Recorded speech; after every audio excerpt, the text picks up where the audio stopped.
안녕하세요. 사회복지정책론 영상 강의 시작하겠습니다. 자, 이 영상 강의는 공동체 출판사에서 나온 2026년 대비 공감 사회복지정책론 수험서를 바탕으로 하고 있습니다. 자, 이번 시간에 공부할 내용은 3장입니다. 우리 교재로 따지면 이제 54쪽부터 이제 시작이 되고요. 사회복지정책의 역사적 발전 과정입니다. 총 6개의 소절로 이루어져 있고요. 순서대로 살펴보도록 하겠습니다. 자, 56쪽입니다. 1절은 사회복지정책의 발달 이론입니다. 9가지의 이론이 나오고요. 모두 시험에 돌아가면서 출제가 되고 있습니다. 첫 번째 산업화 이론입니다. 56쪽의 맨 위에 첫 번째 문단이 이제 정의를 지금 이제 나타내고 있죠. 산업화 이론은 산업화로 인하여 발생한 사회 문제 해결을 위해 사회복지가 발달한다고 봅니다. 자, 산업화로 인한 사회 문제 해결을 위해서 사회복지가 발달한다. 자, 이어지는 문장입니다. 따라서 경제발전 수준과 사회복지 지출 수준 간에는 강한 상관관계가 있다고 보는 것입니다. 그래서 경제가 발전할수록 사회복지도 발전한다. 이렇게 이해하시면 되겠습니다. 자, 그 산업화 이론 이제 56쪽 중간에 보시면 산업화 이론은 구조기능주의에 해당한다라는 말이 있습니다. 이 구조기능주의는 줄여서 기능주의라고도 부르죠. 자, 구조기능주의란 사회가 여러 부분으로 구성되고 부분이 잘 작동하면 사회는 조화로운 전체로서 유지된다고 본다. 근데 이 산업화된 사회에서는 결국에 이 사회 문제라는 것이 등장해서 조화가 깨진다는 것이고, 이 결국에 다시 사회를 조화롭고 이제 균형을 맞추기 위해서 소위 이 사회 문제를 해결하기 위해서 사회복지가 발달한다. 결국 산업화 이론이라는 것은 구조기능주의적 시각에 해당하는, 구조기능주의에 해당하는 그러한 이론이다. 이렇게 이해하시는 것이 맞겠습니다. 자, 꼭 기억을 해 두시고요. 자, 그다음 이제 여러분들 그 56쪽에 맨 밑에서 네 번째 줄을 보시면요. 산업화 이론은 복지국가 간 차이점보다 유사성을 강조한다. 유사한 산업화 단계의 국가 간에는 유사한 사회정책이 나타난다. 사회의 기술 수준과 산업화 정도에 따라 사회복지의 발달이 수렴한다. 따라서 산업화 이론을 수렴이론이라고 한다. 그래서 이 수렴이론, 산업화 이론은 수렴이론이다. 이 용어도 꼭 기억해 두시길 바라겠습니다. 자, 57쪽으로 넘어갑니다. 우리 교재 57쪽에는 이제 독점자본 이론이 나오죠. 독점자본 이론은 신마르크스주의 이론이라고도 합니다. 자, 신마르크스주의. 이 신마르크스주의 이론이라고도 하고요. 자, 그 다음 문장입니다. 산업화 이론이 기능주의적 시각이라면 독점자본 이론은 전통적 마르크스주의 이론에 기초를 둔 갈등주의적 시각이다. 아시겠죠? 산업화 이론이 기능주의적 시각이고 독점자본 이론은 갈등주의적 시각이다. 요 대조되는 부분 꼭 기억을 해두시고요. 독점자본 이론, 자, 그 다음에 이제 57쪽에 한 위에서 한 8번째 줄 보시면 독점자본 이론은 복지국가의 발전을 독점자본주의의 속성과 관련시켜 분석하였다. 자본주의 경제체제는 자유경쟁 단계의 19세기 자본주의를 지나, 즉 초기 자본주의를 지나서 20세기의 독점자본의 단계로 변화하였는데, 그렇죠. 오늘날 이 주요 이제 자본들은 독점자본입니다. 주요 산업 영역에서는 독점 기업들이 시장을 지배하고 있죠. 이런 독점자본주의에서는 자본 축적과 노동력 재생산 등 독점자본의 기능적인 필요에 따라 복지국가가 발전하였다는 것이다. 그래서 정리해보면, 자, 독점자본주의 체제에서 독점자본의 기능적 필요에 따라서 복지국가가 발전했다. 이 복지국가가 왜 발전했는지를 결국 독점자본의 기능적 필요에서 찾는 것이죠. 위에 산업화 이론은 산업화로 인한 사회 문제 해결을 위해서 여기서 찾는 것이고요. 각각 이제 이 소위 사회복지의 발달 혹은 복지국가의 발전의 요인을 다르게 보고 있다는 것을 알 수 있습니다. 자, 57쪽 밑에서 7번째 줄, 다시요. 57쪽 밑에서 한 11번째 줄을 보시면 독점자본 이론은 국가의 이 상대적 자율성 혹은 국가의 자율적 역할 정도에 따라서 도구주의와 구조주의로 구분한다. 이렇게 나눠져 있습니다. 도구주의라는 것은 간단히 말씀드리면 이제 국가가 자본가 계급에 대한 자율성이 없다는 것입니다. 국가는 자본가 계급의 도구에 불과하다. 자, 읽어보죠. 도구주의에서 국가는 자본가 계급의 이익을 실현하기 위한 도구에 불과하다. 자본가는 안정적인 자본 축적을 위하여 사회복지 정책을 요구한다. 자본가 계급은 자본 축적의 위기나 정치적 도전에 대한 대응으로 사회복지 정책을 제안한다는 것이고, 국가는 그러한 자본가 계급의 요구에 충실히 따르는 도구적 역할을 한다는 것이 바로 독점자본 이론의 도구주의입니다. 자, 반대로 구조주의는 국가가 자본가 계급에 대해서 상대적 자율성을 지닌다는 것을 강조합니다. 자본가 계급은 사회복지 정책의 시행이 자본가의 단기 이익을 해침으로 반대합니다. 그러나 국가는 자본주의의 장기적인 발전을 위해서 사회복지 정책이 필요하다고 보아 자본가 계급의 의사에 반하는 사회복지 정책을 실현한다는 것이죠. 자, 그래서 이 내용이 13회 때 기출문제에 한번 나온 적이 있기 때문에 여러분들 기억해 주시기 바라겠습니다. 자, 그 다음 이론, 세 번째 이론은 사회민주주의 이론입니다. 우리 책 57쪽 밑에서 세 번째 줄입니다. 우리가 이제 지금까지 배웠던 산업화 이론과 독점 자본 이론은 복지국가 발전에 있어서 주로 경제와 관련된 요인을 강조했습니다. 이를테면 산업화 이론은 소위 경제 성장의 정도에 따른 어떤 그 사회 문제의 발생, 산업화의 수준에 따른 산업화의 진전에 따른 사회 문제의 발생. 그 다음에 또 독점 자본 이론은 이 독점 자본주의 체제에서 나타나는 어떤 그 독점 자본의 기능적 필요성. 결국 독점 자본주의냐? 아니면은 뭐 산업화 수준이냐, 이게 다 이제 경제와 관련된 이런 요인들이거든요. 근데 사회민주주의 이론은 이 복지국가의 발전에 있어서 정치적 요인을 강조하는 것입니다. 이를테면 좌파 세력이 얼마나 의회에 진출했느냐, 노동조합이 얼마나 강력하냐, 뭐 이런 거 정치적 요인인 것이죠. 자, 58쪽으로 넘어가겠습니다. 58쪽에 위에서 두 번째 줄을 보시죠. 자, 사회민주주의 이론은 계급 갈등에서 노동자 계급의 정치적 권력 자원을 복지국가 발전의 주된 요인으로 본다. 이 이론은 계급 갈등의 정치적인 측면을 강조한다. 자, 그 다음 문장입니다. 사회민주주의 이론은 의회 민주주의의 정착과 노동자 계급의 조직화된 힘을 강조한다. 결국에 의회 민주주의가 정착되어야 좌파든 우파든 자유롭게 정치 무대에 진출할 수 있는 그러한 장이 마련되는 것이죠. 그래서 의회 민주주의가 정착되면서 노동자들의 지지를 받는 좌파 정당이 의회에 많이 진출했고, 이러한 좌파 정당이 노동자의 이익에 부합하기 위해서 많은 사회복지 정책을 발전시켰다는 것이죠. 자, 58쪽 위에서 58쪽 위에서 다섯 번째 줄입니다. 그래서 사회민주주의로는 이 복지국가 발전의 주요 변수로서 노동조합의 중앙 집중화 정도, 지금 화면에도 이렇게 써 있죠. 노동조합의 중앙 집중화 정도, 그리고 좌파 정당의 집권 정도, 즉 좌파 정당이 소위 이제 강력하게 집권할수록 복지국가는 더 발전하게 된다. 뭐 이렇게 이해하시면 되겠죠. 사회민주주의 이론을 우리가 이제 권력자원론이라고 부르기도 하고, 시험에는 권력자원론이라고 시험에 나오기도 합니다. 58쪽 위에서 이 일곱 번째 줄 한번 보겠습니다. 권력자원론은 대표적인 사회민주주의 이론이다. 권력자원론은 자본가 계급이 산업사회의 경제적 권력자원을 가졌지만, 그렇죠, 자본가 계급은 돈이 많습니다. 그래서 이 자본주의 사회의 경제적 권력자원을 가졌습니다. 하지만 노동자 계급은 정치적 권력자원에서 우위를 점한다고 본다. 왜? 노동자 계급은 인구수가 많잖아요. 그래서 결국에 이 의회 민주주의가 정착이 되면 노동자들이 소위 이제 자신들의 그 이익을 옹호할 수 있는 이러한 좌파 정당에 한 표를 행사하게 되고, 그러면 노동자가 인구가 많으니까 결국 정치적 권력 자원을 더 통제할 수 있으니까 이런 그 노동자들이 지지하는 좌파 정당의 의원들이 의회에 많이 진출함으로써 복지를 발전시킬 수 있다는 것이죠. 그래서 이러한 의원들이 의회에서 이제 여러 가지 그 법안을 통과시키게 되면 이제 장기적으로 보면 사실은 뭐 이 재벌을 통제한다든지 자본가 계급들의 어떤 이해관계를 통제한다든지 결국 경제적 권력 자원도 통제할 수 있는 뭐 이러한 위치까지 갈 수도 있는 것이죠. 자, 이렇게 해서 사회민주주의 이론 간단하게 알아봤고요. 자, 그다음에 이제 58쪽의 네 번째 이익 집단 이론을 살펴보겠습니다. 자, 이익 집단 이론은 이익 집단 정치 이론이라고 부르기도 합니다. 이 58쪽에 딱 중간 부분을 보시면 이익 집단 이론은 현대 사회에 존재하는 다양한 이익 집단 간의 정치적인 힘에 초점을 맞춘다, 이렇게 나와 있습니다. 사회민주주의 이론이 이 전통적인 이 소위 이제 계급 간의 갈등에 초점을 맞췄다면, 즉 전통적인 계급이라는 것은 노동자 계급과 자본가 계급이죠.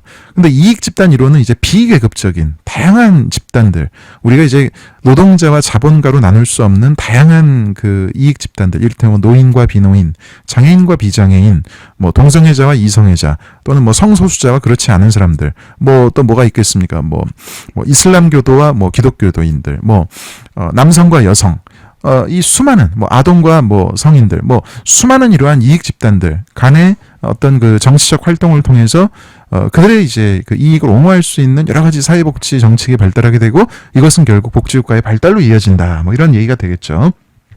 자, 58쪽 중간 부분에 보시면 현대사회에서 귀속적 차이에 따른 이익집단의 정치적 행위가 커지고 있다. 이익집단으로는 다양한 이익집단의 정치적 활동을 통해서 복지국가가 발달한 것으로 본다. 사회복지정책은 특정 이익집단의 이익에 부합하는 방향으로 수립된다. 이익집단 간 경쟁 과정에서 자원의 배분을 놓고 갈등이 생기면 국가가 중재하게 되고요. 그 결과 복지국가가 발전한다는 것입니다. 그래서 이 이론은 이익집단 간 이해관계의 충돌에서 국가의 중재자 역할을 강조합니다. 자, 정리하자면 다양한 이익집단의 정치적 활동을 통해서 복지국가가 발전한다는 것입니다. 자, 59쪽으로 넘어가겠습니다. 국가중심 이론이 나오죠. 국가중심 이론은 국가중심적 이론이라고도 부르고요. 자, 59쪽의 첫 번째 줄을 보시면 국가중심적 이론은 복지국가 발전에 있어서 공급자의 역할을 강조한다는 것입니다. 우리가 이제 앞서 배웠던 여러 이론들은 주로 이제 그 사회복지와 관련된 수요 측면에서 복지가 발전한다라는 것을 설명을 했는데, 국가중심 이론은 수요가 아니고 이 공급자로서 국가의 어떤 그 역량, 국가의 능력 이런 것들을 강조하는 것입니다. 자, 59쪽의 위에서 8번째 줄 보시면요. 이 국가중심 이론은 첫째, 사회복지 정책의 발전을 전문화된 국가관료의 영향으로, 국가관료제의 영향으로 설명합니다. 즉, 전문 관료제의 영향. 이 관료들의 능력이 굉장히 뛰어나가지고 이제는 관료들이 스스로 사회복지 정책을 만들 수도 있고 시행할 수도 있고 평가할 수도 있다는 것이죠. 둘째, 국가정책의 형성 과정에 따라 복지 수요가 정책 수립으로 이어질 수도 있고 그렇지 않을 수도 있다. 셋째, 주로 국가의 형태가 중앙 집권적이고 조합주의적인 국가, 가 지방 분권적이고 다원주의적인 국가보다 사회복지 발달에 유리하다고 본다. 그 다음 넷째, 요게 또 시험에 나왔는데요. 9회 시험 때 나왔는데 이 국가 관료의 자기 이익 추구 행위가 복지국가 발전을 가져온다고 본다. 자, 국가 관료의 자기 이익 추구 행위, 이게 사회복지의 발전을 이끌 수 있다는 것입니다. 예를 들자면 그 지금 교재에 써 있죠. 복지 관료가 자기의 이익을 극대화하고자 이제 복지 예산 증액을 추구한 겁니다.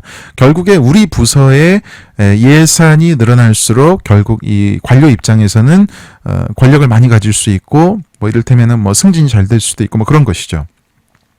근데 결국에 국가 관료는 자기의 이익을 추구하기 위해서 복지 예산을 이제 많이 끌어오는 그러한 행위를 했을 뿐이지만, 복지 예산이 늘어났다는 것은 결국에 복지국가의 발전을 가져오는 것이잖아요. 그래서 국가 관료의 자기 이익 추구 행위가 결국 사회복지의 발달을 이끈다. 뭐 이런 것도 국가중심 이론의 이제 내용이 되겠습니다.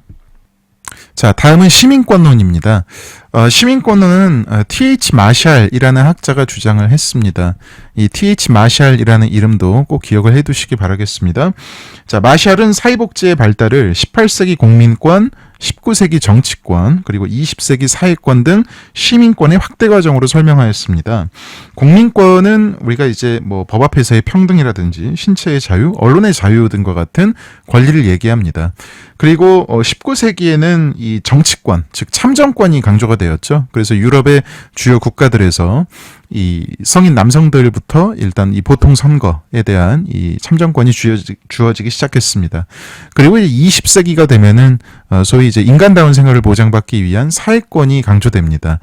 자, 20세기의 사회권이 강조됐다는 것은 결국 20세기에 본격적으로 복지국가가 발전하기 시작했다는 것이죠. 그래서 사회복지의 발전, 복지국가의 발전을 시민권은 시민권의 발전으로 설명을 합니다. 자, 그 다음은 확산 이론입니다. 자, 확산 이론은 한 나라의 사회복지 정책이 다른 나라에 미치는 영향을 강조합니다. 그래서 사회복지의 발달은 국가의 지리적 위치와 관계가 있다고 보는 것입니다. 교재 60쪽으로 넘어가면 이제 확산에는 위계적 확산과 공간적 확산이 있다고 설명을 합니다. 위계적 확산은 가장 선진적인 혹은 중심부로부터 새 제도가 나타나고 그것이 점차 후발주자 혹은 더 작은 단위에서 채택되는 식으로 확산된다는 것이다. 그래서 선진국의 이 사회복지 제도가 개발도상국으로 확산되는 것은 위계적 확산의 예라고 할 수가 있습니다. 공간적 확산이라는 것은 이제 인접지역 간에 소위 이제 모방이 일어나는 것, 확산이 일어나는 것, 그걸 이제 공간적 확산이라고 볼 수가 있겠습니다. 자, 그 다음에 이제 사회 양심 이론으로 넘어갑니다. 사회 양심 이론에 따르면 집단적 사회 양심의 축적과 인도주의 가치의 구현 또는 인도주의에 입각한 사회적 의무감에 의하여 사회복지 정책이 발달하였습니다. 자, 그래서 결국 사회 양심 이론이라는 것은 어떤 뭐 사회 양심 그리고 인도주의 이런 게 이제 사회복지 정책으로 제도화된 것이다. 이렇게 이해하시면 되고요. 자, 마지막으로 음모 이론입니다. 음모 이론에 따르면 사회복지 정책의 주된 목적은 사회 안정 그리고 사회 질서 유지를 위한 사회 통제에 있다. 그래서 기득권층, 지배계층들이 자신의 이 기득권을 계속 유지하기 위해서 사회복지를 발전시키는 것이다. 이렇게 이해하시면 되겠습니다. 자, 그리고 이제 61쪽 영국의 사회복지 정책의 역사를 살펴보도록 하겠습니다. 영국의 사회복지 정책의 역사는 엘리자베스 구빈법부터 시작이 됩니다. 그래서 지금 화면에 나와 있는 엘리자베스 구빈법부터 신구빈법에 이르기까지 이런 것들을 다 우리가 통틀어서 구빈법 또는 구빈제도라고 합니다. 61쪽 읽어보겠습니다. 첫 번째 줄입니다. 엘리자베스 구빈법이 등장하기 이전의 중세시대에는 주로 교회나 수도원의 자선에 의한 빈민구호가 이루어졌습니다. 자, 그러다가 61쪽 위에서 여섯 번째 줄을 보시면 영국은 이제 이 엘리자베스 구빈법 이전에도 여러 가지 이제 구빈법들이 있었는데 이러한 그 단편적인 구빈법들을 이제 종합을 해서 이제 보다 체계화시킨 엘리자베스 구빈법을 만들게 됩니다. 이 엘리자베스 구빈법의 이제 의의라고 한다면은 빈민에 대한 구호, 즉 이 빈곤 구호를 국가 책임으로 규정했다는 것입니다. 요게 이제 그 굉장히 여러분들 기억해둘 만한 이제 그러한 내용이다 이렇게 말씀드릴 수가 있겠습니다. 그리고 61쪽 위에서 여덟 번째 줄 오른쪽에 보시면은 이 엘리자베스 구빈법은 이 주민들에 대한 강제적인 구빈세를 도입하였다. 이런 내용도 알아두시고요. 그리고 이 엘리자베스 구빈법은 각 지방 차원에서 운영되는 체제였습니다. 즉, 각 지역마다 이 빈민에 대한 구호의 내용이 달랐다는 것이죠. 이때 이제 그 빈민 구호에 대한 이 지역적인 구분, 이 행정구역을 이 당시에는 이제 교구라고 불렀습니다. 교구. 그래서 이 교구마다 구빈 감독관이 있었습니다. 그래서 이 구빈 감독관이 이 소위 이제 그 구빈세 징수의 업무를 담당을 했고 또 이 빈민 구호에 대한 행정을 담당을 했습니다. 그 다음에 이제 그 61쪽 밑에서 한 11번째 줄 정도 보시면 엘리자베스 구빈법은 구호 대상 빈민을 노동 능력에 따라 구분해서 구호했다. 이런 내용이 나오죠. 그래서 노동 능력이 있는 빈민, 노동 능력이 없는 빈민, 그리고 요보 아동으로 나누고 이들에게 각각 다른 내용의 구호를 제공하였다. 이런 내용도 꼭 알아두시기 바라겠습니다.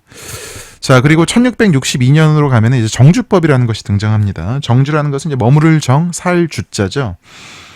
61쪽 밑에서 다섯 번째 줄 읽어보겠습니다. 자, 지방, 즉 교구죠. 지방마다 구빈법의 적용에 편차가 있었습니다. 빈민은 구호가 관대하게 제공되는 지역으로 이주하는 경향이 있었습니다. 그래서 빈민이 유입된 지역의 주민은 소위 이제 이 빈민 구호에 대한 비용을 부담해야 되는 그런 이제 구빈세 부담이 늘었습니다. 따라서 이 빈민들이 유입되는 지역의 주민들, 즉 이 납세자들이죠. 이 주민들은 자기 지역의 관대한 구호를 기대하고 온 이 빈민의 이주를 반대하였습니다.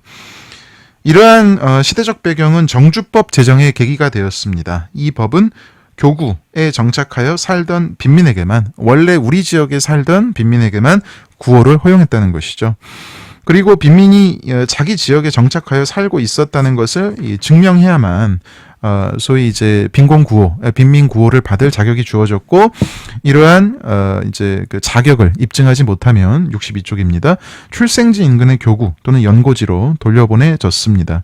그래서 이러한 정주법의 조치는 빈민의 자유로운 이동을 제한했다는 이제 그러한 내용을 이해해 두시면 되겠습니다. 자, 세 번째는 작업장법입니다. 작업장법은 1722년 또는 이제 교재에 따라서는 1723년에 만들어졌다. 이렇게 서술이 되고요. 작업장 심사법 또는 나치불법이라고도 불립니다. 작업장법은 중상주의를 배경으로 한다. 여러분 요 내용은 좀 꼭 알아두시기 바라겠습니다. 요게 23회 때 시험에 나왔습니다. 그래서 중상주의에 대한 내용은 62쪽 그 중반부에 보시면 이제 회색 박스로 제가 별도의 설명을 달아두었습니다. 중상주의란 15세기 중반부터 18세기 중반까지 유럽에서 지배적이었던 경제 사상이고, 중상주의는 소위 이제 국부를 늘리기 위해서 상업을 중시하고 이렇기 위해서 이제 보호무역주의라든지 식민지 개척이라든지 이런 것들을 강조했습니다. 그리고 노동자들의 임금 수준을 낮게 유지하고자 했고, 국가는 저임금 노동력의 확보를 목적으로 소위 이제 많은 인구, 즉 혼인과 다산을 장려했다. 이 내용 알아두시면 좋겠습니다. 그래서 작업장법은 중상주의를 배경으로 했고요. 자, 그 다음에 작업장법은 이 작업장, 법 이름이 작업장이잖아요. 그러니까 이 작업장을 늘리는 것을 장려했습니다. 그래서 빈민이 열악한 작업장에서 일을 하도록 강제함으로써 구빈 비용을 줄이고자 했습니다. 자, 그 다음에 이제 길버트법으로 넘어가도록 하죠. 1782년에 등장을 했는데요. 여러분, 기본적으로 이러한 구빈법들은요, 진짜 빈민을 진정으로 위하고 빈민의 인간다운 생활을 보장하기보다는 이제 빈민을 통제하고 억압하는 이제 그러한 성격이 주류를 이루었습니다. 자, 그러나 길버트법과 그 다음에 나오는 스피네먼드 제도는 좀 예외적으로 인도주의적인 성격을 담고 있었습니다. 자, 62쪽 길버트법 읽어보겠습니다. 길버트법은 빈민의 수용구호 혹은 원내구호를 원칙으로 하는 기존 작업장 제도를 완화하여 노동력을 가진 빈민에게도 원외구호를 허용하였습니다. 그래서 길버트법은 원외구호, 인도주의 이런 게 이제 핵심 키워드가 되겠습니다. 자, 그 다음에 스피넴랜드 제도로 넘어가도록 하죠. 63쪽입니다. 스피넴랜드 제도는 최저생계비를 정하여 최저생활기준에 미달하는 빈민의 임금 부족분을 보충해주는 제도였습니다. 그래서 스피넴랜드 제도는 저임금 보조제도다.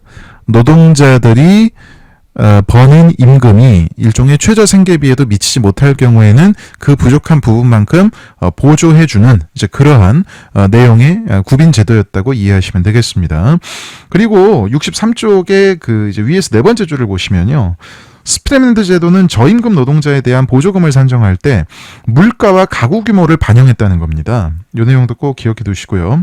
자, 그리고 이 제도는 가족을 단위로 지원했다는 점에서 오늘날 가족수당 제도의 시초로 불린다는 거 기억을 해 주시기 바랍니다. 자, 그 다음은 공장법입니다. 공장법은 이제 노동 환경을 개선하는 이제 그러한 내용입니다. 그래서 63쪽에 이제 중반부에 보시면 이 공장법은 아동의 노동 요건을 개선하였다. 여기에 이제 그 긍정적인 기여가 있습니다. 자, 그리고 1834년 신구빈법으로 넘어갑니다.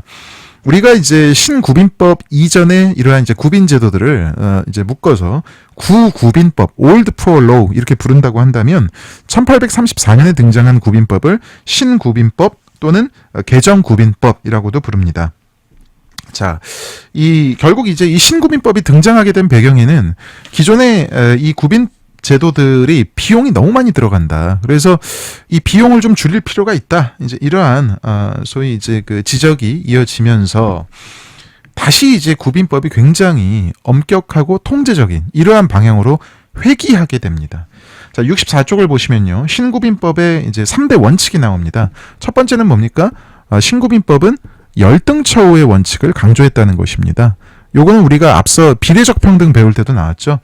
열등처우의 원칙이라는 것은 국가의 도움을 받는 사람의 처우가 국가의 도움에 기대지 않는 스스로 벌어서 생활하는 최하위 노동자의 생활 수준보다는 더 열등해야 한다는 것입니다. 그래야만 사람들은 근로동기가 꺾이지 않고 뭔가 복지에 의존하지 않으려고 한다는 것이죠. 자, 그 다음은 두 번째는 이제 작업장 수용의 원칙입니다. 그래서 이 작업장 수용의 원칙에 따라서 이 길버트법과 스피네먼드 제도에서 보여졌던 원외구호, 노동능력자에 대한 원외구호는 원칙적으로는 폐지가 되었습니다. 그리고 이제 세 번째 원칙은 균일처우의 원칙이다.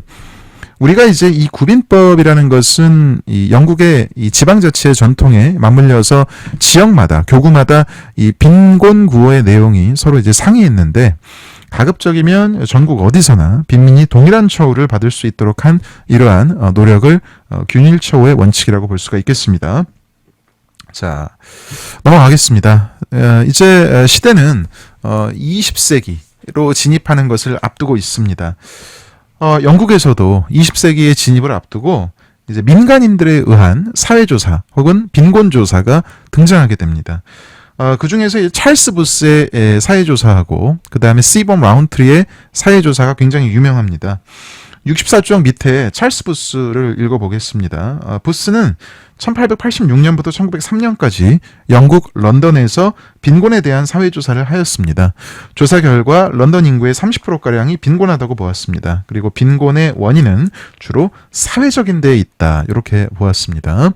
우리가 이제 그 전에는 주로 이제 빈곤의 원인은 개인적인 데에 있다. 개인이 무능하고 도덕적으로 결함이 있고 또 뭐 게으르고 뭐 술에 취해 있고 도박에 빠져 있고 뭐 이러한 여러 가지 이유들로 인해서 개인적으로 게으르기 때문에 빈곤한 것이다. 이렇게 이제 많이 인식을 했는데 이러한 그 찰스 부스라든지 시범 라운트리의 사회조사에 의해서 빈곤의 원인이 개인적인 데에 있는 게 아니고 저임금이라든지 이 실업이라든지 일자리의 부족이라든지 이런 그 개인이 아무리 노력해도 빈곤에서 벗어나지 못하는 이런 사람들이 많은 걸 보면 빈곤의 원인은 사회적인 데에 있구나. 이런 이제 인식들이 널리 확산되기 시작하는 것입니다. 자, 65쪽 위에서 두 번째 줄 시범 라운트리입니다. 라운트리는 영국의 요크 지역에서 1899년부터 1901년까지 빈곤 조사를 하였습니다. 그 결과 역시 빈곤의 원인은 사회적인 데에 있다. 이렇게 이제 발견을 하였고요. 특히 이 라운트리는 여러분들 나중에 우리 이제 사회복지 정책론 맨 마지막에 빈곤과 불평등을 배울 텐데 그 빈곤 중에서 절대적 빈곤 측정 방법 중에 전물량 방식이라는 게 있습니다. 그거를 라운트리 방식이라고도 하는데 그때 라운트리가 이 시범 라운트리가 이제 얘기했던 그 빈곤 측정 방식을 지칭한다는 것 미리 말씀을 드립니다. 자, 그 다음은 이제 다수파 보고서, 소수파 보고서인데요. 65쪽 중간에 보시면 기존의 이제 구빈법 체계 엘리자베스 구빈법부터 벌써 이 구빈법 시스템이 300여 년을 영국을 지배하고 있죠. 이 구빈법 체계를 검토하고자 1905년 전문가들이 모여서 왕립구빈법위원회를 만들어서 이제 이 구빈법 체계를 검토를 합니다. 자, 그런데 이 구빈법 이 위원회의 위원들 간의 의견이 통일되지 않고 소위 이제 그 의견이 나뉘게 됩니다. 그래서 그 위원회 활동에 대한 결과 보고서도 다수파 보고서와 소수파 보고서로 이제 그 나뉘어서 각각의 이제 결과 보고서를 제출하게 되는데요. 다수파 보고서는 주로 이제 보수적인 입장에 서 있는 사람들이 낸 보고서였습니다. 그래서 다수파 보고서는 이 구빈법을 폐지하지 말고 기존의 구빈법을 활용하는 것이 좋겠다. 이러한 입장이었다고 한다면 소수파 보고서는 주로 이제 개혁적인 사람들, 진보적인 사람들이 이제 그 낸 내용입니다. 그래서 주로 영국의 이제 페이비안 사회주의자, 이제 우리가 이걸 이제 사회민주주의자라고도 할 수가 있겠죠. 그래서 이런 사람들은 구빈법을 폐지하고 그 다음에 보다 이제 사회 개혁적인 조치를 취하자, 빈곤의 예방에 초점을 맞춘 그러한 접근을 갖자, 뭐 이런 내용들을 주장을 했습니다. 자, 65쪽의 밑에를 보시면 이제 자유주의적 복지개혁이라고 해서 영국의 자유당이 1906년 영국 총선에서 승리를 하고 여러 가지 이제 복지 프로그램들을 제시를 합니다. 그 중에서 유명한 게 노령연금법하고 국민보험법이 있는데요. 노령연금법은 이제 70세 이상 노인들에게 이제 자산조사를 통해서 연금을 지급하는 이제 그러한 내용을 담고 있었습니다. 그러니까 이제 단순히 이 구빈법 말고 뭔가 또 다른 복지 제도들이 등장하기 시작하는 것이죠. 자, 그 다음 이제 국민보험법. 이거는 영국 최초의 사회보험입니다. 우리가 이제 세계 최초의 사회보험은 독일에서 나타났다고 이제 흔히 얘기를 하는데요. 영국 최초의 사회보험은 1911년 국민보험법이고 이 국민보험법은 건강보험과 실업보험으로 구성되었다. 이 내용까지 알아두시기 바라겠습니다. 자, 66쪽으로 넘어가겠습니다. 이제 베버리지 보고서를 보겠습니다. 베버리지 보고서 시험에 매년 나올 만큼 굉장히 중요한 내용이라고 이해하시면 좋겠습니다. 베버리지 보고서는 1942년에 영국에서 출간된 보고서였는데요. 베버리지 보고서는 영국의 이제 꼭 해결해야 될 5대 사회 문제, 이걸 이제 5대 악, 이제 악은 여기서 evil이죠. 그래서 five evils라고도 이제 보고서에 지칭이 되어 있는데요. 각각 결핍, 질병, 무지, 불결, 나태입니다. 결핍이라는 것은 이제 빈곤이죠. 결핍을 해결하기 위해서는 이제 소득 보장, 즉 소득 보장이 사회 보장이거든요. 사회 보장이 필요하다고 봤고, 그다음에 질병을 해결하기 위해서는 이제 무상 의료 체계가 필요하다고 봤고, 무지를 해결하기 위해서는 이제 무상 의료, 다시요, 무상교육이 필요하다고 봤고, 불결의 문제를 해결하기 위해서는 적절한 주거 환경이 필요하다고 보았고요.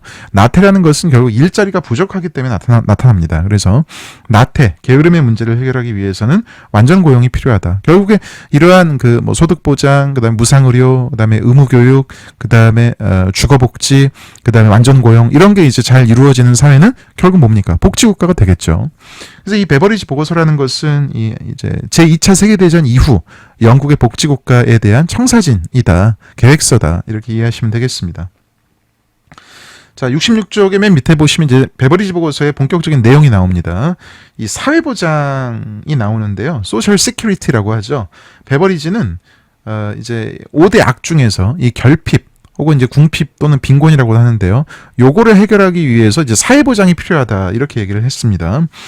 자, 67쪽으로 넘어갑니다. 소득 보장을 위해서 사회보장이 필요하고 국가는 사회보장을 기본적인 권리로 제공해야 한다는 것입니다. 자, 국가는 국민 최저선, 일종의 최저 생계비가 되겠죠. 그래서 이 국민 최저선을 정해서 최저 생활을 보장해야 한다고 보았습니다. 하지만 사회보장이 개인의 근로동기라든지 또 이 개인의 책임, 이런 거를 이제 훼손하면 안 된다고 보았습니다. 그래서 국가가 모든 국민에 대한 최저선을 보장하더라도 그 이상의 어떤 소득 수준이라든지 복지에 대해서는 개인의 노력을 통해서, 개인의 능력에 따라서 누릴 수 있도록 하는 이러한 그 소위 자유민주주의, 이런 거를 강조했던 것이죠. 67쪽 위에서 5번째 줄 보시면 사회보장의 방법은 크게 3가지가 있다고 보았습니다. 먼저 사회보험이 있습니다. 모든 국민들은 보편적으로 사회보험에 의해서 이 국민 최저선을 보장받고, 그 다음에 사회보험에서 이제 보호되지 않는 일부 빈곤층에 대해서는 공공부조가 필요하고, 그 다음에 이제 소위 이제 중산층이나 잘 사는 사람, 이런 사람들은 이제 사회보험 외에도 임의보험, 민간보험, 개인보험을 통해서 더 이제 그 국민 최저선 이상의 복지를 누릴 수 있도록 하는, 이런 게 필요하다고 보았죠. 이 중에서도 이제 베버리지는 사회보험을 가장 중요시했습니다. 사회보험이야말로 가장 보편적이고 모든 국민들에게 이제 이 소위 혜택이 돌아갈 수 있는 이제 그러한 제도로 보았기 때문이죠. 그리고 이 사회보험 혹은 사회보장의 3대 전제 조건으로서 베버리지는 첫 번째, 아동수당이 있어야 한다라고 강조했고요. 두 번째, 포괄적 의료 및 재활 서비스가 있어야 한다고 강조했고, 세 번째는 완전 고용이 이루어져야 한다고 강조했습니다. 그래서 이 사회보장의 3대 조건도 기억을 해 두시고요. 자, 그 다음에 이제 67쪽, 그 중간에 보시면 사회보험의 6대 기본 원칙이 나옵니다. 요거 이제 외워두시면 좋겠습니다. 첫 번째는 정액급여이고요. 그 다음 두 번째는 정액기여, 세 번째는 행정책임의 통합, 네 번째는 급여의 적절성, 다섯 번째는 포괄성, 여섯 번째는 대상의 분류화가 되겠습니다. 정액급여라는 것은 사회보험은 소득 수준과 관계없이 정액급여를 제공한다는 것이고요. 정액기여는 소득 수준과 관계없이 모든 사람들이 소위 이제 정액의 보험료를 납부한다는 것입니다. 그 다음 행정책임의 통합이라는 것은 모든 이런 보험료는 사회보험기금으로 납부되고 이 기금에서 급여가 지급되고 사회보험과 국가부조, 즉 공공부조를 통합 관리할 행정기구가 일원화 된다. 급여의 적절성, 급여라는 것은 사회적 적절성이죠. 급여라는 것은 최저보장 수준을 충족할 수 있어야 하는 수준이어야 한다는 것이고요. 자, 포괄성이라는 것은 사회보험이 이제 모든 개인과 욕구를 포괄하여야 한다는 것입니다. 마지막으로 대상의 분류화라는 것은 이제 이 영국의 국민들을 소위 이제 한 6개 정도의 이 대상으로 분류를 해서 각각의 대상에 맞는 이러한 사회보장이 이루어져야 한다라는 것을 강조한 것입니다. 자, 68쪽으로 넘어가면요. 이제 보고서 출간 이후에 노동당 정부의 사회 입법이라고 해서 실제로 베버리지 보고서가 출간되고 나서 이제 1945년에 제2차 세계대전이 끝나게 되고 그 무렵 영국에서는 굉장히 이제 그 개혁적인 세력이었던 노동당이 집권을 하게 됩니다. 그러면서 실제로 베버리지 보고서의 내용을 실현하기 위해서 가족수당법이라든지 또 NHS, 즉 영국 국민보건서비스라든지 국민부조법을 이제 통과시켜서 정책화하게 됩니다. 특히 이제 이 국민부조법은요, 그 1948년에 만들어졌는데 요 법을 만들면서 드디어 한 350여 년간 이어졌던 구빈법 체계가 막을 내리게 되고 이제 현대적인 공공부조로 이제 바뀌게 된다라는 것을 말씀을 드리고요. NHS 이거는 이제 국민보건서비스법이라고 부를 수가 있는데요.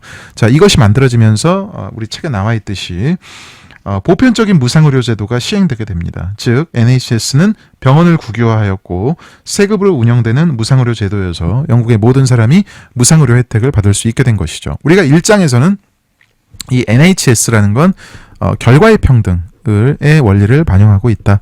이렇게 이제 배우기도 했었죠. 자, 이제 69쪽. 다른 국가들의 이제 사회복지의 역사에 대해서 좀 간략하게만 보겠습니다. 한 포인트씩 보는 건데요. 독일은 세계 최초의 사회보험을 도입했다라는 데 이제 의의가 있습니다. 그래서 이 세계 최초의 사회보험을 도입한 정치인이 비스마르크라는 사람이고 순서대로 보면 질병보험이 가장 먼저 도입됐습니다. 1883년이요. 그 다음에 재해보험, 오늘날의 산재보험이죠.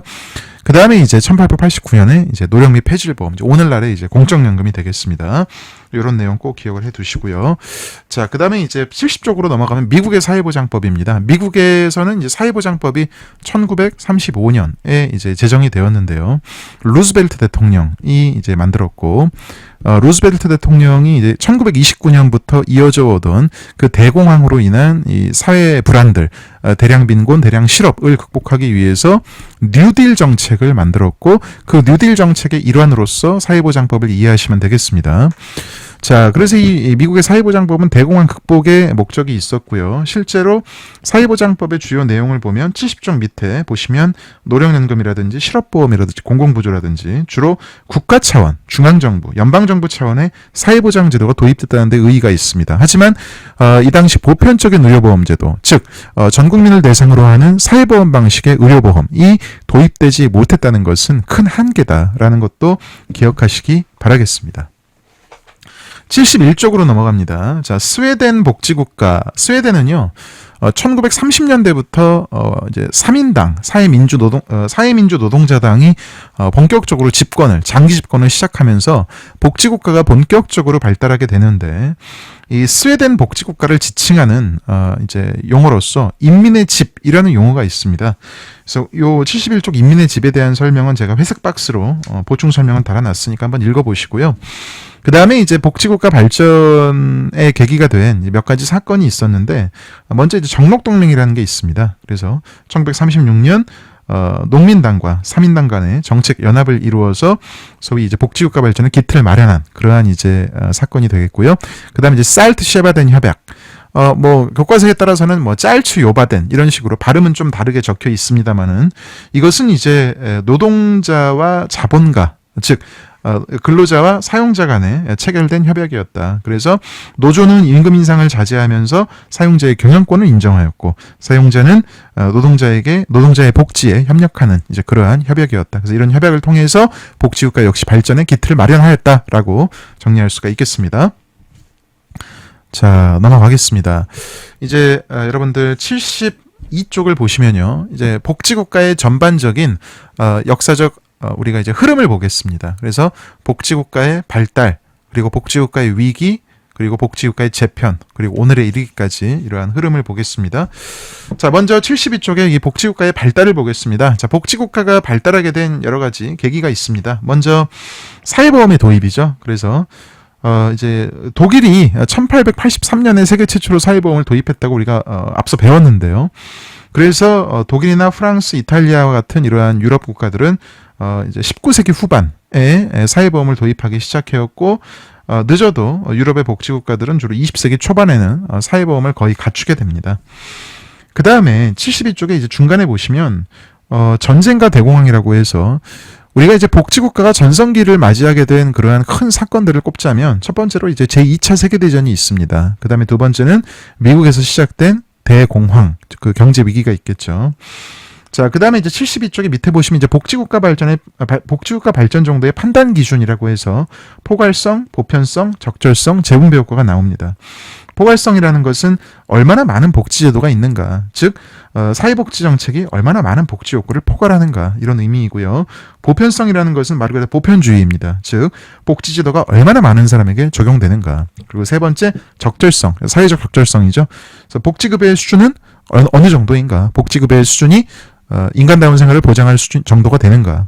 마지막으로 재분배 효과, 복지 정책에 따른 소득 재분배의 효과는 어느 정도인가. 이런 거를 통해서 이 네 가지 이 기준에서 상당히 다 어느 정도 높다 이러면은 이거 상당히 발전한 복지 국가구나, 이렇게 판단할 수 있다는 것이죠. 자, 73쪽으로 넘어가겠습니다. 이제 우리 화면에 나온 내용 본격적으로 다뤄볼 텐데요. 73쪽에 이제 위에 보시면 복지국가의 황금기가 나옵니다. 이 시기를 복지국가의 황금기 또는 복지국가의 전성기 또는 자본주의의 황금기, 이렇게도 이제 부릅니다. 그래서 제2차 세계대전이 끝나고 한 30여 년을 이 복지국가의 황금기라고 부릅니다. 좁게 보면은 1950년대에서 1960년대로 보기도 하고, 넓게 보면 제2차 세계대전이 끝난 1945년 이후 1970년대 초중반까지, 이 70년대 초중반은 오일 쇼크가 일어났던 그 시점이거든요. 그래서 그 시점까지 보통 이제 복지국가의 황금기로 이렇게 언급을 합니다. 이 시기에 이제 주요한 특징, 핵심 키워드 정도는 알아두셔야 되는데요. 이 시기에는 이제 노사 협력, 노사 안정이 두드러졌습니다. 그래서 노사 안정과 그다음에 이제 노사정, 화합, 이런 거를 이제 줄여서 화해적 정치 구조다, 이렇게 이제 이해하시면 되겠습니다. 그래서 이러한 노사 협력과 노사 안정을 토대로 경제 성장이 계속해서 이루어졌고, 완전 고용이 달성되었고, 또 사회복지 확대가 이루어졌습니다. 그리고 이 시기에 이제 생산 체제는 포드주의였다. 그래서 대량 생산, 대량 소비가 가능했다. 경제가 발전했기 때문에 대량 생산이 이루어져도 이런 것들이 충분히 소비될 수 있는 그러한 역량이 있었죠. 자, 그 다음에 이제 중요한 게 케인즈주의입니다. 이 복지국가의 전성기 때에는 케인즈주의를 이론적 기반으로 하였습니다. 케인즈주의는 우리 73쪽 중간에 보시면 나와 있는데요. 케인즈주의는 시장 실패에 대하여 국가가 적절히 개입해야 한다. 즉, 국가의 개입을 강조했습니다. 이 국가의 개입을 통해서 결국에 뭡니까? 불황의 원인이 되었던 이 총수요의 부족을 극복해야 한다. 총수요 또는 유효수요. 그래서 이 생산물에 대한 총수요가 부족하면 상품이 팔리지 않아서 기업은 어려움에 빠지고 고용을 감소하는데, 결국 총수요를 늘리는 게 중요하다는 겁니다. 그래서 총수요를 늘리려면 고용을 확대하고 복지 지출을 확대해야 되는데, 그러기 위해서는 국가의 개입이 필요하다는 것이죠. 그래서 복지국가의 전성기에는 케인즈주의가 굉장히 중시되었습니다. 자, 이제 복지국가의 위기로 넘어가겠습니다. 복지국가의 위기는 결국 이 1973년 그리고 1979년에 두 차례의 오일 쇼크와 관련이 있습니다. 결국 이 오일 쇼크로 인해서 석유 가격이 폭등하게 되고, 이렇게 되면서 전 세계의 경제가 급격하게 어려워졌습니다.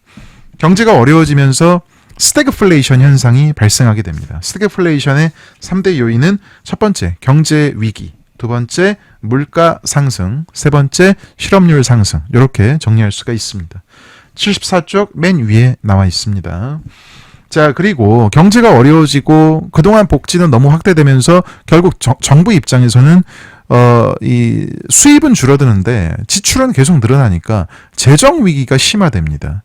그리고 이렇게 사회가 불안해지고 경제가 어려워지면서 국가와 자본가 계급과 노동자 계급 간에 형성되었던 화해적 정치 구조의 균열이 일어나게 되고요. 그 다음에 복지가 확대되면서 이제 정부가 너무 비대화되었다라는 이제 그러한 비판이 일어나기 시작합니다. 그리고 더 이상 포드주의적인 생산 체제가 제대로 작동하지 않고 포스트 포드주의, 즉 포스트 포드주의는 뭡니까? 74쪽 중간에 회색 박스에 제가 설명을 써두었죠. 포스트 포드주의는 다품종 소량 생산 체계를 기반으로 한다. 그래서 이러한 체계로 전환이 이루어지고요. 자, 전반적으로 경제가 어려워지고 그 다음에 이제 복지 확대에 따른 정부 비대화로 인해서 무능, 부정부패 이런 것이 확산되고, 그래서 이런 복지국가에 대한 국민들의 그 비판이 늘어나게 되고 복지국가에 대한 국민의 지지가 떨어지게 됩니다. 전반적으로 복지국가의 정당성에 관한 이제 위기가 찾아오게 되죠. 자, 그러면서 신자유주의 이념이 확산됩니다. 그래서 75쪽을 보시면 이제 복지국가 위기의 내용이 나옵니다. 자, 대표적으로 영국에서는 1980년대에 마거릿 대처가 이 권력을 잡게 되고, 미국에서는 레이건 대통령이 취임하게 됩니다. 그래서 이들이 그 펼쳤던 정책 개혁의 기조를 각각 대처리즘, 레이거노믹스라고 부릅니다. 이러한 정책은 75쪽 위에서 두 번째 줄, 시장 원리를 강조했고 복지 비용을 삭감했고 복지 지출의 구성을 변화시켰고, 즉 선별주의를 강화한다든지 근로연계 복지를 워크페어를 강화한다든지요. 그 다음에 공공부문의 역할을 축소시키고 민영화를 강조하고 노동 유연화를 강조하고 또 복지 공급 주체를 다양화하는, 즉 다원화를 강조했습니다. 그래서 이러한 복지국가 위기의 내용들 한번 교과서 읽어보시면 되겠습니다. 넘어가겠습니다. 자, 76쪽으로 넘어가겠습니다. 이제 복지국가의 재편입니다. 이제 그 복지국가의 위기를 지나서 1990년대로 들어오게 됩니다. 자, 이렇게 되면은 이제 영국을 중심으로 유럽에서는 제3의 길이라는 노선이 주목을 받게 됩니다. 영어로 이제 The Third Way인데요.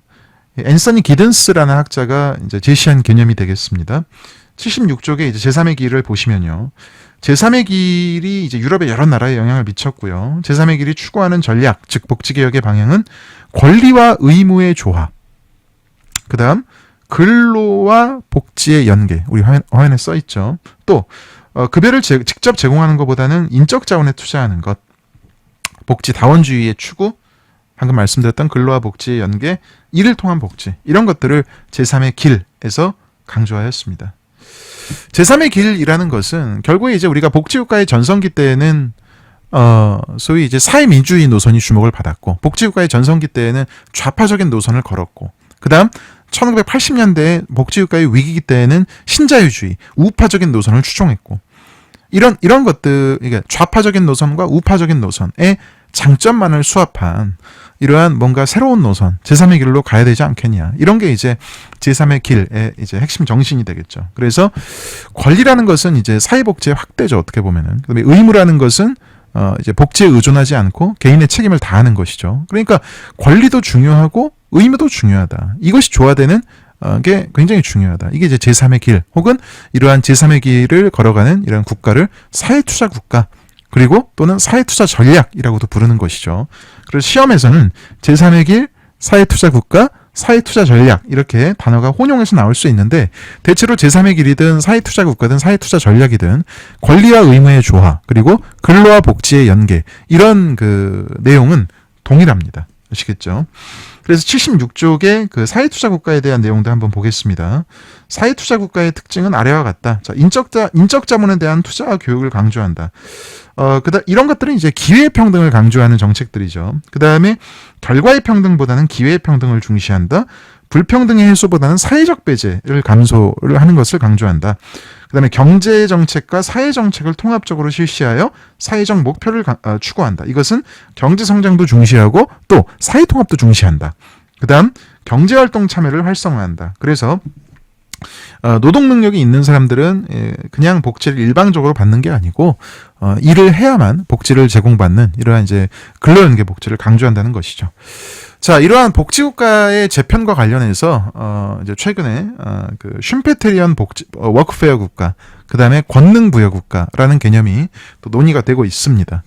자, 슌페테리언 워크페어 국가 77쪽에 나와 있는데요. 한번 보겠습니다.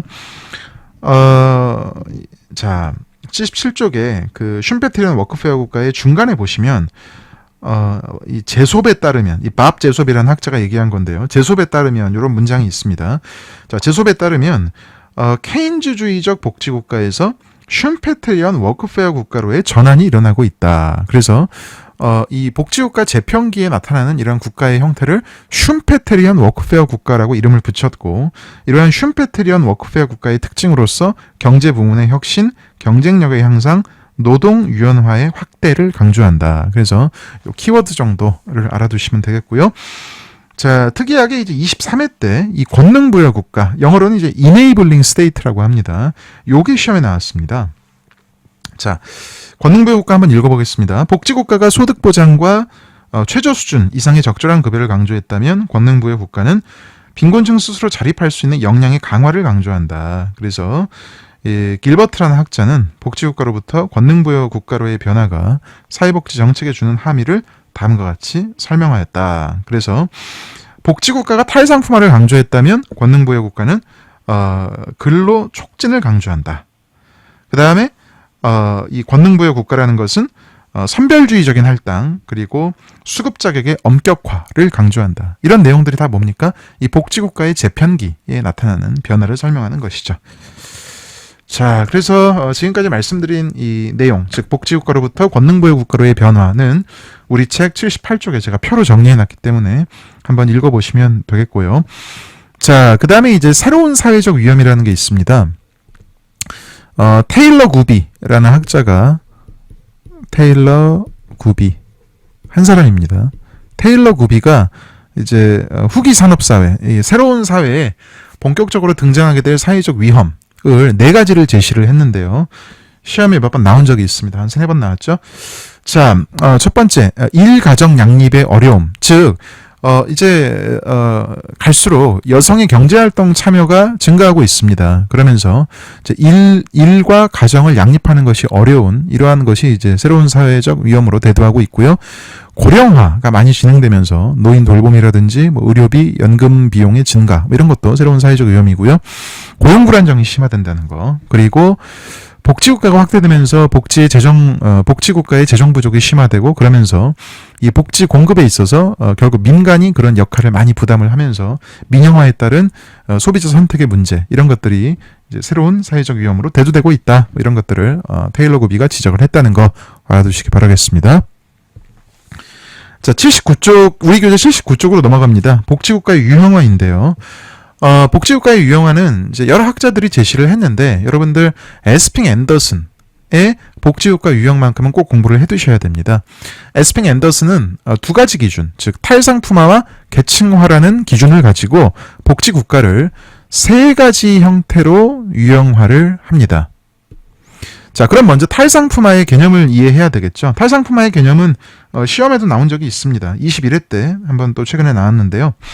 탈상품화는 노동자가 자신의 노동력을 팔지 않고도 살아갈 수 있는 정도를 의미합니다. 또 탈상품화는 사람들이 시장 질서에 의존하지 않고 생계를 유지할 수 있는 정도라고 정의하기도 합니다. 간단히 말씀드리면 복지가 발전한 국가일수록 탈상품화의 정도는 높다 이렇게 얘기할 수 있겠습니다.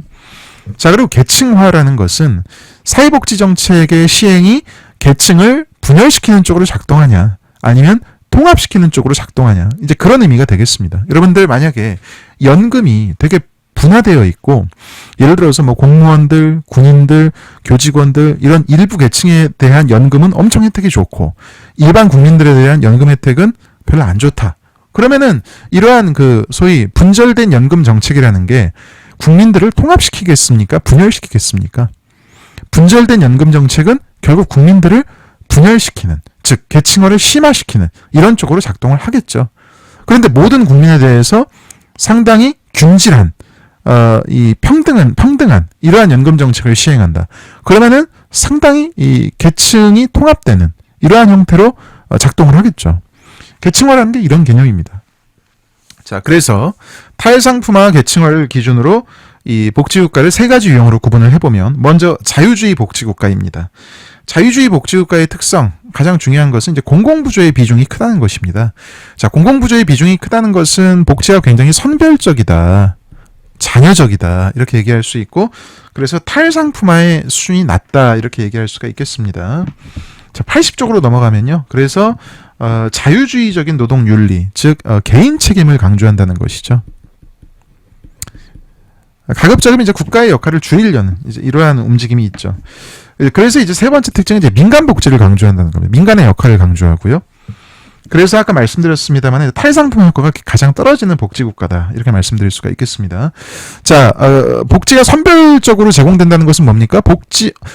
일부 계층만 복지의 혜택을 받고 나머지 계층은 복지의 혜택을 받을 수가 없다. 이건 결국 어떤 사회의 계층을 심화시킨다. 계층 분화를 심화시킨다. 이런 거죠. 그래서 계층화가 심화된다. 그래서 우리 80쪽의 책의 설명을 읽어보면요. 이런 자유주의 복지국가에서 빈곤층이나 저소득층은 국가에 의한 복지 혜택을 받지만 중간계급이나 부유층은 민간보험이나 사회 서비스 등을 구매하는 등 시장에서의 복지를 누리는 모습이 나타납니다. 이처럼 자유주의 복지국가의 선별적인 복지는 사회의 계층화를 조장한다라고 볼 수가 있겠습니다. 그래서 이러한 국가의 예로는 미국, 캐나다, 호주, 또 뉴질랜드, 영국 이 정도를 꼽을 수가 있겠습니다. 자, 다음은 조합주의 복지국가입니다. 조합주의 복지국가는 이제 보수주의 복지국가 또는 보수적 조합주의 복지국가라고도 불립니다. 대표적인 예로는 독일, 프랑스, 오스트리아, 유럽 대륙 국가들을 꼽을 수가 있고요. 이제 가장 큰 특징은 이제 사회보험이 분절적으로 운영된다는 겁니다. 아까 말씀드렸듯이 주요 직종별로 사회보험이 나뉘어서 운영된다는 겁니다. 자, 이렇게 되면 어떻게 되겠습니까? 직업별로, 직종별로 사회보험의 혜택이 다르게 되겠죠. 그래서 좋은 신분, 뭐 공무원이라든지 군인이라든지 이렇게 소위 이제 안정된 직장, 안정된 신분에 속한 사람들은 사회보험의 혜택도 상당히 좋고, 그 다음에 뭐 상대적으로 이 고용이 불안정한 이러한 계층들은 사회보험의 혜택도 그리 좋지 않고, 그래서 분절적으로 사회보험이 운영되다 보니까 결국 노동시장에서의 지위가 사회복지에서도 이렇게 차별화되는, 차등화되는 이제 그러한 모습이라는 겁니다. 이거를 짧게 얘기하면 분절적인 사회보험 운영에 따라 신분 차이가 보존된다, 이렇게 표현할 수가 있겠습니다. 그래서 80쪽에 이제 밑에 보시면 이 설명들을 한번 보죠. 조합주의 복지국가는 사회보험 원리를 강조하는 복지정책을 주로 활용하고, 그래서 조합주의 복지국가에서는 이 사회복지 정책의 유형 중에서 사회보험의 비중이 가장 높습니다. 그 다음 사회복지 제도들은 위험별로 구분되어 각각 독립적인 제도로 운영되고, 산재와 같은 동일한 위험에 대해서 다수의 운영 주체가 존재한다. 우리나라는 사회보험이 상당히 통합되어 있는 국가 중에 하나입니다. 특히 이제 뭐 산재보험의 경우에는 근로복지공단이 이제 단일화된 보험자로서 운영하고 있고, 그 다음에 이제 이 건강보험 같은 경우도 국민건강보험공단이라는 단일 보험자가 이제 통합해서 운영하고 있죠. 그런데 뭐 프랑스나 독일 같은 국가들은 하나의 사회보험에 대해서 다수의 운영 주체가 존재한다는 겁니다. 이게 이제 분절적인 사회보험 운영이다, 이렇게 표현할 수 있습니다. 그래서 81쪽 이제 위에 보시면은 복지에 대한 권리는 계급 또는 신분과 연관된다. 계급 또는 신분과 연관된다. 사회보험이 산업별 혹은 직업 집단 등에 따라 별개로 운영되기 때문이다. 따라서 사회적 지위 혹은 신분에 따라 사회보험의 혜택의 차이가 존재하고 서로 다른 권리를 갖게 되는 것입니다. 자, 이러한 사회보험의 분절적인 운영은 결국 사회보험 가입자들의 직장 이동성을 낮추는 원인이 됩니다. 이것도 시험에 한번 나왔죠. 자, 그 다음에 이제 81쪽 중간에 보시면 우리가 조합주의 복지국가를 보수주의 복지국가라고도 부른다고 말씀을 드렸습니다. 이게 이제 왜 그러냐? 81쪽 중간에 나오죠. 이런 국가들은 가족의 중요성을 강조하는 종교와 문화적 신념의 영향력이 강하기 때문입니다. 그래서 전통적으로 가부장제가 강해서 남성생계 부양자 모형이 영향을 오랫동안 끼쳤습니다. 자, 그 다음에 이 국가에서 사회보험의 적용 대상은 원칙적으로 임금 근로계층을 원칙으로 합니다. 자, 이 조합주의 복지국가에서 이 분절적인 사회보험이 운영되고 직종에 따라서 혜택이 다르기 때문에 결국 이런 국가에서도 계층화가 어느 정도 조장이 되겠죠? 그래서 그런 내용들이 또 중간에 나옵니다. 조합주의 복지국가는 사회정책이 계층화를 강화하는 방향으로 작동한다. 왜? 사회보험이 산업별 혹은 직업 집단 등에 따라 분절적으로 운영됨으로써 수급권이 노동시장의 지위에 따라 달라지기 때문이죠. 자, 그 다음에 이제 마지막으로 사회민주주의 복지국가를 보겠습니다. 자, 사회민주주의 복지국가는 시민권에 기초한 보편적이고 포괄적인 복지체계를 특징으로 합니다. 즉, 보편주의의 원리를 강조해요. 그 다음 사회권에 기반을 두는 이 복지급여 제공을 하기 때문에 가장 높은 수준의 탈상품화가 이루어지는 국가라고 할 수가 있겠습니다. 자, 그 다음에 이제 82쪽으로 넘어가면요. 이 사회민주주의 복지국가는 적극적 노동시장 정책을 강조합니다. 이 적극적 노동시장 정책은 영어로 이 ALMP라고도 하죠. Active Labor Market Policy라고도 하죠. 왜냐하면 이러한 그 사회민주주의 복지국가, 스웨덴 같은 북유럽 복지국가가 그 예를 들 수 있는데요. 이러한 복지국가들은 소위 이제 완전 고용이 중요합니다. 완전 고용이 이루어져야, 완전 고용, 많은 사람들이 일을 해야만 세금도 가장 많이 낼 수 있고 사회보험료도 가장 많이 낼 수 있습니다. 즉, 복지국가의 재원이 되는 이러한 세금과 사회보험료 수입을 극대화해야만 결국에 고부담 고복지 체제를 유지할 수가 있는 것이죠. 그래서 완전 고용이 이루어지려면 근로 능력이 있는 성인 여성과 남성들을 최대한 노동시장으로 포섭을 해야 되고, 그러기 위해서 적극적 노동시장이 굉장히 중시되는 것입니다. 이러다 보니까 많은 여성들이 노동시장에서 일을 하고 있습니다. 그래서 이런 북유럽 복지국가들은 양성평등 지수도 굉장히 높고요. 그 다음에 또 공공부문, 즉 사회복지, 대표적으로 사회복지 일자리죠. 이런 보육교사라든지 사회복지사라든지 요양보호사라든지 돌봄 노동과 사회복지 노동과 관련한 이러한 일자리들이 많이 창출이 되어 있고, 이런 데에 또 여성들이 많이 종사를 하고 있습니다. 자, 이런 국가들에서는 결국 사회적 연대의 정신이 굉장히 강조가 됩니다. 사회적 연대. 이런 나라들은 대표적으로 스웨덴, 덴마크, 노르웨이 등 북유럽 국가들이 여기에 해당한다고 볼 수 있겠습니다. 자, 그리고 이제 83쪽부터는 이제 그 외 학자들의 복지국가 유형화가 나오는데요. 이 부분은 이제 시험에 자주 나오지는 않았습니다. 13회와 16회 한 2번 정도 나온 적이 있는데요. 그래서 여러분들 일단 윌렌스키와 르보는 우리가 이번 1장에서 이미 배웠습니다. 자녀적 복지국가, 제도적 복지국가로 이렇게 나눠서 개념을 제시했고요. 티트머스는 자녀적 모형, 산업성취 수행 모형, 제도적 재분배 모형, 이렇게 세 가지로 나눴는데, 자녀적 모형과 제도적 재분배 모형은 윌렌스키와 르보의 자녀적 복지, 제도적 복지와 유사하고요. 산업성취 수행 모형이라는 것은 노동시장에서의 이 성과, 즉 산업 성취가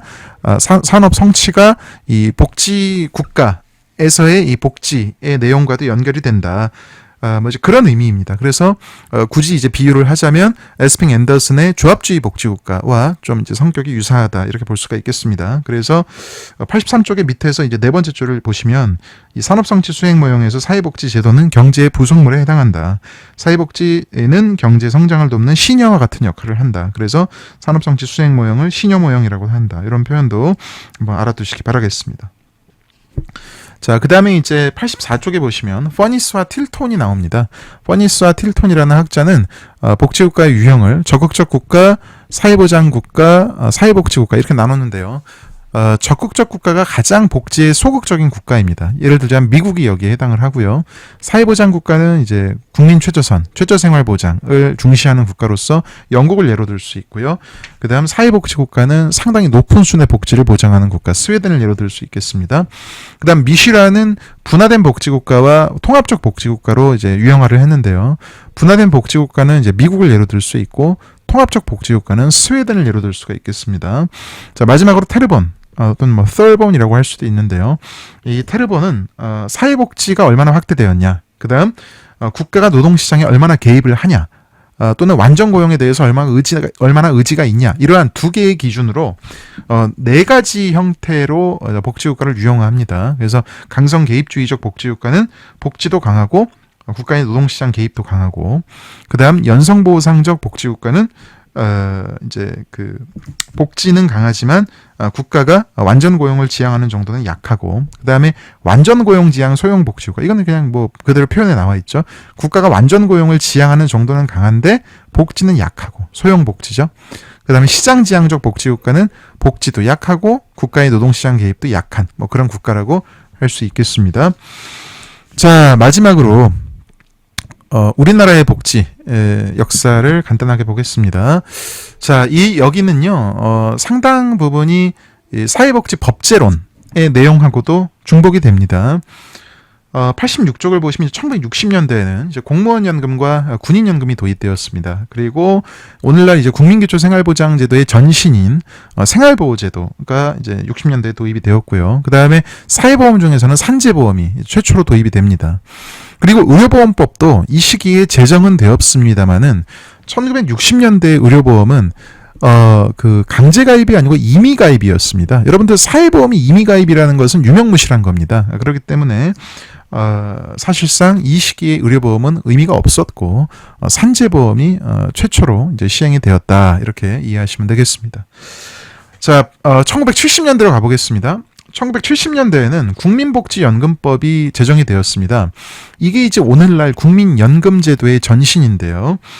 여러분, 이 시기에 이제 오일 쇼크가 터져가지고 우리나라 경제가 굉장히 어려웠습니다. 그래서 원래 박정희 정부에서 국민복지연금 제도를 시행하려고 했지만 경제가 너무 어려워서 이제 법은 만들고 시행을 무기한 연기하게 됩니다. 그리고 60년대에 만들어졌던 의료보험법이 드디어 1977년이 되면 이제 드디어 강제가입을 시작하게 됩니다. 근데 이제 전면 시행은 아니고요. 그 이제 500인 이상의 근로자를 사용하는 사업장부터 단계적으로 강제 적용을 시행했다라고 말씀드릴 수가 있겠고요. 자, 근데 80년대로 넘어갑니다. 1986년에 최저임금법이 제정되어서 최저임금제도가 88년부터 시행이 되었습니다. 사실 최저임금제도라는 건 사회복지 정책하고는 조금 그 거리가 있을 수도 있는데요. 의외로 사회복지 정책론에서는 이게 2번이나 시험에 나온 적이 있습니다. 그래서 꼭 알아두셔야 되겠습니다. 자, 그 다음에 이제 국민연금, 이 국민복지연금이라는 게 70년대에 이제 등장을 했다가 무기한 연기가 됐는데 드디어 88년부터 국민연금이 이제 단계적으로 이제 시행이 되기 시작했습니다. 자, 그 다음에 우리가 이제 70년대부터 의료보험이 단계적으로 시작됐다고 말씀을 드렸잖아요. 드디어 이제 1989년이 되면 전 국민을 대상으로 이제 강제 적용이 시행되는 전국민 의료보험 시대가 개막이 됩니다. 자, 그리고 네 번째 사회보험인 고용보험이 1995년부터 시행이 되고요. 자, 그 다음 이제 의료보험이 우리가 70년대, 80년대, 90년대에는 주로 의료보험이 조합주의적으로 시행이 되었습니다. 그래서 이 직장의료보험조합, 또 지역의료보험조합, 이 수백 개가 존재를 해서 의료보험이 수백 개의 조합으로 나뉘어서 분절적으로 운영이 되었거든요. 이러면 이제 위험분산 효과가 떨어지고 조합별로 재정 그 적자의 차이가 너무 이제 격차가 커서 소위 이제 위험분산 효과를 극대화하고 제도를 효율화하기 위해서 의료보험을 통합하자. 이런 이제 논의가 많아집니다. 그래서 드디어 1990년대 의료보험의 통합이 2단계에 걸쳐서 이루어진다는 거 말씀을 드립니다. 자세한 내용은 88쪽에 이제 밑에 제가 써놨으니까요. 어렵지 않습니다. 쉽게 써놨거든요. 그래서 한번 읽어보시고요. 즉 90년대에는 뭐다? 조합주의적인 의료보험에서 통합주의적인 의료보험으로 변화했다. 꼭 알아두시고요. 그 다음에 이제 89쪽 위에 보시면 이제 국민연금이 드디어 1999년이 되면 전국민연금으로 이제 확대가 됩니다. 자, 그 다음에 이제 2000년대로 들어가면요. 이제 국민기초생활보장제도가 시행이 됩니다. 이것은 이제 IMF 외환위기하고도 연관이 있는데요.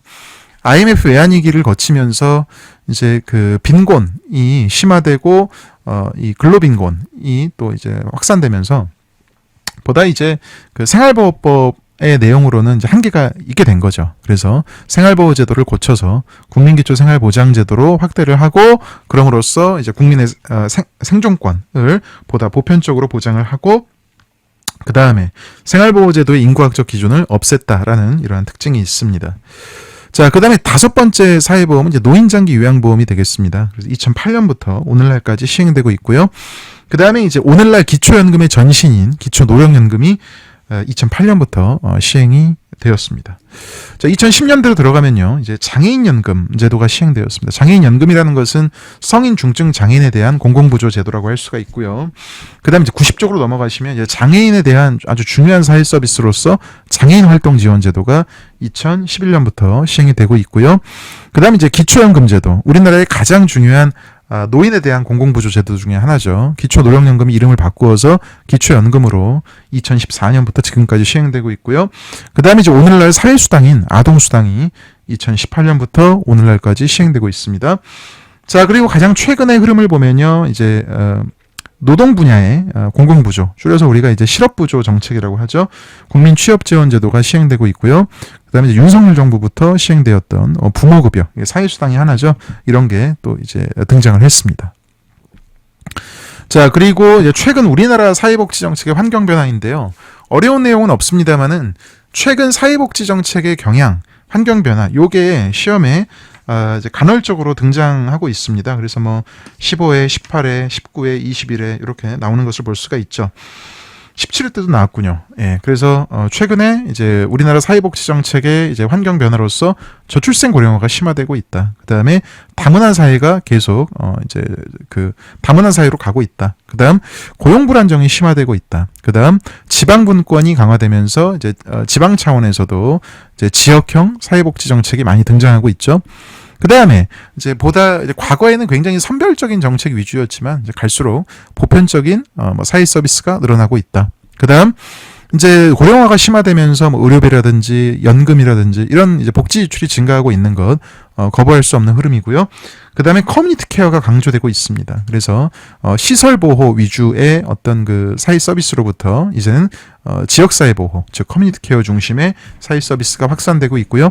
주민 참여가 강조되고 있고 또 사회복지 운동이 보다 이제 주목받고 있다. 이런 것들도 잘 알아두시기 바라겠습니다. 자, 역사 부분은 내용이 많아서 이제 시간을 오래 할애해서 강의를 했습니다. 여러분들 복습 꼭 이제 부탁드리고요. 다음 시간에는 사회복지 정책의 형성 과정 및 평가를 다루도록 하겠습니다. 이 부분은 다른 부분보다 조금 이제 부담이 적고 내용이 적습니다.